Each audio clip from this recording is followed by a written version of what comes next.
Assalamualaikum warahmatullahi wabarakatuh. Alhamdulillahirabbil alamin. Marilah kita panjatkan puji dan syukur hanyalah pada Allah Subhanahu wa taala yang telah memberikan kepada kita semuanya, yaitu nikmat iman dan nikmat Islam. Yang tidak kalah penting yaitu nikmat sehat. Selawat serta salam semoga tercurah kepada junjungan alam, yaitu Nabi besar Muhammad sallallahu alaihi wasallam, kepada keluarganya dan sahabat-sahabatnya, insyaallah kepada kita semuanya sebagai penerus perjuangan beliau hingga akhir zaman. Pada kesempatan ini saya akan berbagi atau bersharing tentang larangan bulan dalam budaya Sunda. Dalam masyarakat Sunda dikenal banyak sekali aturan yang mengatur kehidupan pribadi maupun masyarakat.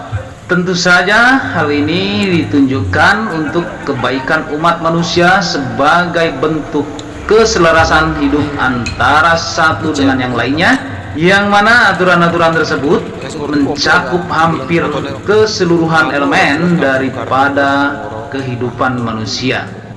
Salah satunya yaitu larangan bulan. Larangan bulan yang mana berarti sebagai larangan dalam melakukan kegiatan besar di hari-hari pada bulan tertentu. Larangan bulan ini bukan merupakan larangan mutlak, karena memang pada dasarnya tidak ada aturan yang melarang hal seperti ini dalam agama pun atau yang lainnya. Larangan bulan ini hanya dasar daripada hidup yang teratur, yang setidaknya bisa membuat kita lebih berhati-hati dalam melakukan atau menjalankan sesuatu, sehingga tak ada keharusan ataupun paksaan untuk setiap orang supaya menjalankan aturan ini. Hanya jika kita percaya dan mau meluangkan waktu sedikit untuk berpikir, maka akan terasa sangat berbeda sekali ketika kita menjalankan aturan tersebut dibandingkan dengan jika kita tidak menjalankannya sama sekali. Larangan bulan ini dihitung setiap 3 bulan dan masing-masing di dalamnya terdapat kala, di mana kala ini berarti sebagai sesuatu yang harus dihindari, yang disesuaikan ke dalam bentuk arah mata angin. Maka dari itu kita akan coba berikan deskripsi terhadap masing-masing larangan bulan agar lebih detail dan paham. Yang pertama adalah bulan Syawal, Hapit, Raya Agung. Kalau dalam kalender Hijriah yaitu Syawal, Zulkaidah dan Zulhijjah. Di bulan-bulan tersebut kala berada di utara, jadi larangannya jatuh pada hari Jumat. Yang kedua, Muharram, Safar dan Mulud. Dalam kalender Hijriah, Muharram, Safar dan Rabiul Awal. Kala berada di timur, jadi larangannya jatuh pada hari Sabtu dan Minggu. Yang ketiga adalah Silih Mulud, Jumadil Awal, Jumadil Akhir. Dalam kalender Hijriah, Rabiul Akhir, Jumadil Awal dan Jumadil Akhir. Dalam bulan tersebut kala berada di selatan, jadi larangan jatuh pada hari Senin dan Selasa. Yang keempat, Rajab, Ruwah dan puasa. Dalam kalender Hijriah yaitu Rajab, Sa'ban, Ramadan. Jadi dalam bulan tersebut kala berada di barat, larangan bulan jatuh pada hari Rabu dan Kamis. Contohnya begini, jika kita hendak melaksanakan sebuah kegiatan penting, terutama kegiatan besar yang melibatkan banyak orang, yang dilaksanakan pada bulan Syawal, Hapit dan Raya Agung, maka akan lebih baik seandainya kita menghindari hari Jumat atau tidak melaksanakan kegiatan pada hari Jumat.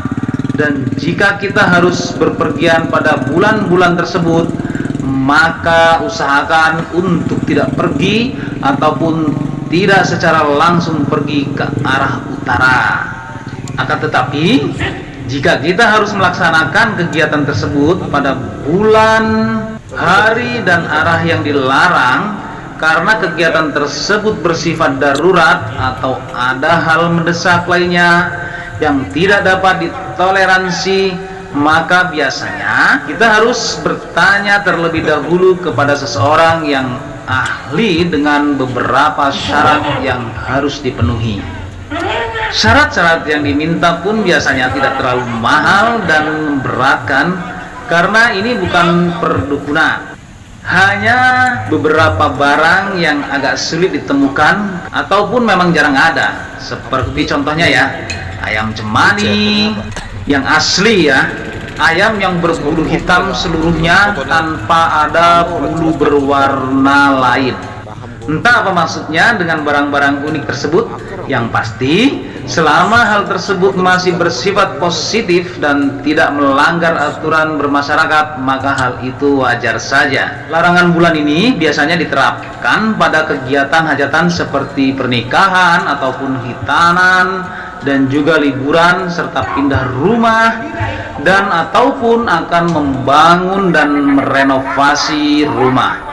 Tak cuma itu ya, ketika seseorang akan mencari pekerjaan baru, akan melamar pekerjaan, larangan bulan tersebut juga terkadang dipakai.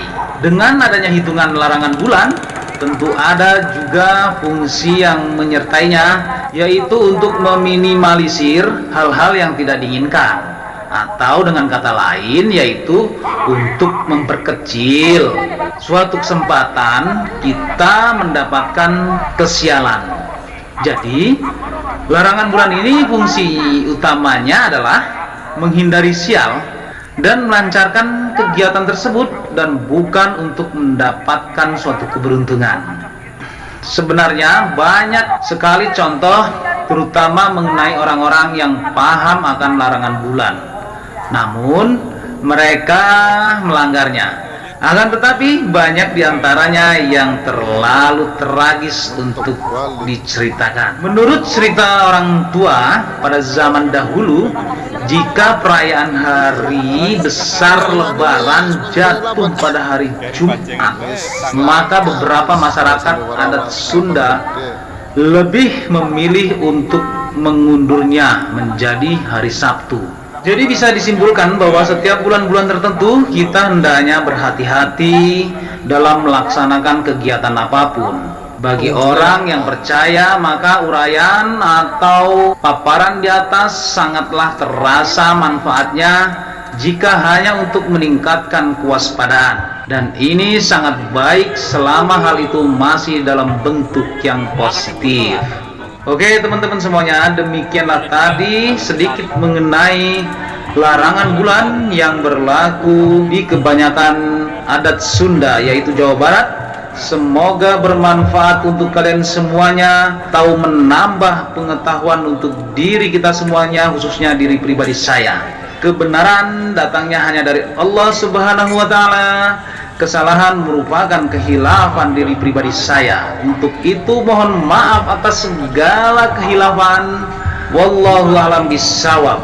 Jangan lupa sedekahkan subscribe kalian, semoga menjadi ladang amal jariah untuk kalian semuanya. Sampai ketemu lagi dengan saya Endang Gunawan di video saya selanjutnya. Billahi taufiq wal hidayah. Wassalamualaikum warahmatullahi wabarakatuh.